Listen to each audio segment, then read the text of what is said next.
ये astronauts pen है। Space में फाउंटेन पेन, बॉल पेन कुछ नहीं चलता। तो लाखों डॉलर खर्च करने के बाद साइंटिस्ट ने ऐसा पेन इजाद किया जिससे कोई भी एंगल, कोई भी टेम्परेचर, जीरो ग्रेविटी में हम लिख सकते। लेकिन हम सबके मन में एक सवाल रहेगा, क्या सच में स्पेस पेन नाम की कोई चीज एग्जिस्ट करती है क्या? और अगर एग्जिस्ट करती है तो आज तक हमारे हाथ में क्यों ना ले गई है टेक्नोलॉजी? तो चलिए आज इस टेक्नोलॉजी से मैं आपको मिलवाने वाला हूं। और ये है वो पेन, जिस पेन के बारे में 3 इडियट की उस मूवी में बात किया गया था। अब इस पेन को बनाया था नासा ने। अगर आप यहाँ पे देख पा रहे होंगे तो ये नासा का लोगो भी आपको दिखेगा। और ये पेन जो है नासा के द्वारा अप्रूव करके और इसको सच में स्पेस में जो है भेजा गया था। अब थोड़ा सा आगे की तरफ कहानी को समझते हैं। लेकिन जैसा कि आप सबने सुना होगा कि नासा ने इस पेन को इन्वेंट किया था, तो ऐसा नहीं था। इस पेन को इन्वेंट करने वाली एक्चुअली एक कंपनी जो थी उसका नाम था फिशर पेन।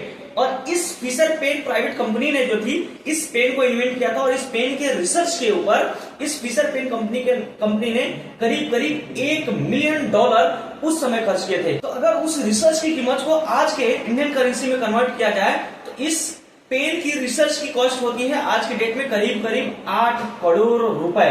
जी हाँ, सही सुना है आपने। इस पेन को रिसर्च करने के लिए 8 करोड़ रुपए उस फिशर कंपनी ने उस समय इसके ऊपर खर्च किए थे। तो चलिए देखते हैं कि आखिर इस पेन में ऐसी क्या खास चीज है और इसकी काम करने की टेक्नोलॉजी क्या है और स्पेस पेन जो है सच में काम कैसे करता है। तो चलिए इसके बारे में डिटेल में आपको समझाता हूँ। और इसको आपको ओपन करने के लिए कुछ नहीं करना है। इसको आप जैसे स्लाइड करते हैं तो एक बॉक्स जो है इसके अंदर से निकल के आ जाता है। अब ये जो बॉक्स जो है वो भी काफी प्रीमियम क्वालिटी की इसको बनाने की कोशिश की गई थी। इसको अगर आप यहाँ पर भी देखेंगे तो देखिए यहाँ पर भी आपको नासा का लोगो दिखाई दे देगा। यहाँ पर आपको आई होप क्लियरली दिखाई दे रहा होगा नासा का ये लोगो। अब ये जो है नासा ने एक्चुअली में स्पेस में भेजा हुआ था, तो इसलिए सब कुछ ये इसकी ब्रांडिंग वगैरह जो है नासा के अकॉर्डिंगली किया गया है। तो चलिए अब इसके अंदर से जो मेन हमारा टेक्नोलॉजी है ये है वो पेन जिसको स्पेस में भेजा गया था। अब ये जो पेन है कोई आम पेन नहीं है। एक तो होता है नॉर्मल पेन जिसे हम आप सब देखते हैं, ये पेन हम सब लोग अपने घर पे इस्तेमाल करते हैं। अब इस पेन को काम करने के लिए जो है जिस टेक्नोलॉजी का इस्तेमाल किया जाता है इस टेक्नोलॉजी में कुछ बहुत ज्यादा स्पेशल नहीं है। ये बेसिकली ग्रेविटेशनल फोर्स के ऊपर काम करता है। मतलब ग्रेविटेशनल फोर्स हम सभी लोगों को पता है कि ग्रेविटेशनल फोर्स हर एक ऑब्जेक्ट को नीचे की तरफ खींचती है। तो जब आप इस पेन से नीचे लिखते हैं तो इसके अंदर जो इंक भरा हुआ है उस इंक को भी ग्रेविटेशनल फोर्स नीचे की तरफ खींचता है और ये बॉल पे आता है और पेपर के ऊपर जो है बेसिकली लिख पाता है। लेकिन आप सभी को पता है कि स्पेस में जब हम जाते हैं तो वहां पे ग्रेविटेशनल फोर्स अर्थ की तरह नहीं होती है। अब क्योंकि वहां पे ग्रेविटेशनल फोर्स नहीं है तो यहाँ पर जो जिस ग्रेविटेशनल फोर्स की वजह से ये इंक नीचे की तरफ आ रहा है वो इंक नीचे की तरफ आएगा नहीं और आप पेपर पे लिख नहीं पाएंगे। साथ में क्योंकि स्पेस में ग्रेविटी नहीं है तो वहां पे एक पोजीशन में खड़े होकर लिख पाना भी बहुत मुश्किल है।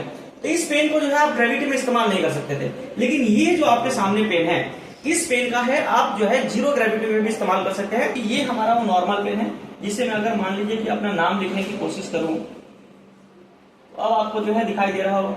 बहुत ही बढ़िया तरीके से नॉर्मल पेन जो हम अपने डे टू डे लाइफ में इस्तेमाल करते हैं वो चलता है। और कुछ उसी तरीके से जो है ये पेन आपको जो दिखाई दे रहा है ये भी चलता है।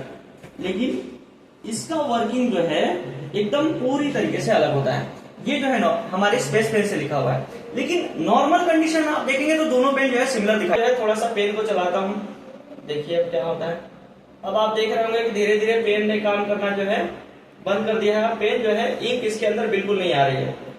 अब आप देख रहे होंगे कि 5 पेन जो है लिखना बंद कर चुका है। मैं कितना भी लिखूं अभी पेन लिख रहा नहीं है। लेकिन यही इसके जगह पे मैं अगर स्पेस पेन का इस्तेमाल करूं तो चलिए देखिए ये लगातार जो है अब लिख रहा है और ये भी उल्टा रखा हुआ है। लेकिन ये जो है लगातार आपको दिख रहा होगा कि ये जितना चाहे आप इससे लिख सकते हैं। पेन के बीच में डिफरेंस। लेकिन चलिए इसके वर्किंग को मैं समझाता हूँ कि आखिर ये पेन काम कैसे करता है। तो चलिए इसको खोलते हैं और इसके पीछे की अंदर की जो है रिफिल जो है उसको पहले मैं निकालने की कोशिश करता हूँ।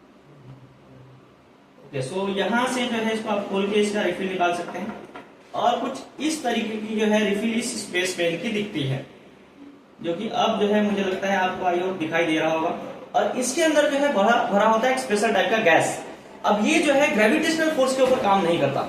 यही रीजन था कि जब मैंने इस पेन को उल्टा कर दिया तो भी इसका इंक जो है ऊपर की तरफ आ रहा था। ऐसा इसलिए क्योंकि इस कार्टिलेजेस के अंदर एक भरा होता है प्रेशराइज्ड चैम्बर। इस गैस की वजह से इस इंक को लगातार प्रेशर बनते रहता है। आप किसी भी एंगल में पढ़िए क्योंकि इसके अंदर गैस भरा हुआ है तो एंगल जो है लगातार जो है प्रेशर बनाते रहता है इस टिप की तरफ और इसकी वजह से जो है इंक लगातार इसके टिप की तरफ पहुंचते रहता है और ये पेन जो है आपको लगातार लिखने में हेल्प करते रहता है। तो इसके अंदर बेसिकली एक गैस भरा हुआ होता है, हाइड्रोजन गैस भरा होता है जो कि प्रेशराइज करते रहता है इंक को ऊपर की तरफ, वो किसी भी आप तरीके से पकड़िए, क्योंकि अंदर प्रेशर भरा हुआ है तो हमेशा प्रेशर जो है इधर ही लगाएगा, ये टिप की तरफ ही लगाएगा। तो आप किसी भी एंगल में पकड़िए, ये इंक जो है लगातार ऊपर की तरफ ही पकड़ता है। लेकिन अब इसके अंदर प्रेशर उतना ही बनाया गया है कि इंक जो है ओवर लीक ना कर जाए। तो उस ओवर लीकिंग को बचने के लिए भी इसके अंदर एक प्रॉपर जो अमाउंट पे जो है प्रेशर को रखा गया है, ताकि जब आप लिखते हैं सिर्फ तभी जो है थोड़ा थोड़ा करके बाहर आते रहता है। अदरवाइज ऐसा होगा कि आप नहीं भी लिखेंगे तो भी प्रेशर की वजह से एक ही साथ में इंक जो है पूरा बाहर फेंक देगा। तो आई होप कि आपको इस पेन की टेक्नोलॉजी समझ में आ गई होगी और स्पेस पेन कैसे काम करता है और सच में स्पेस पेन होता कैसे है, ये आप सभी लोगों ने देखा होगा। तो आज की इस वीडियो में रखने का इतना ही, तब तक रखने का इतना ही। जय हिंद।